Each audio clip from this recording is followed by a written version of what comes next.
جو سیاستدان ہوتے ہیں وہ کرپٹ ہوتے ہیں، انکمپیٹنٹ ہوتے ہیں. یہ کوئنسیڈنس نہیں ہے کہ پاکستان ایک ایسا معاشرہ ہے جہاں سویلین لیڈرز سے نفرت کی جاتی ہے. ظاہری سی بات ہے جس ملک میں 4 دفعہ مارشل لاء نافذ کیا گیا ہو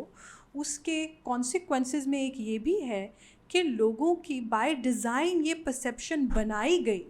کہ سیاسی جو طبقہ ہے وہ نااہل ہے، سیاسی طبقہ جو ہے وہ کرپٹ ہے، سیاسی طبقہ جو ہے وہ، بلکہ ان فیکٹ میں تو یہ کہوں گی کہ پاکستان میں سیاست کو ہی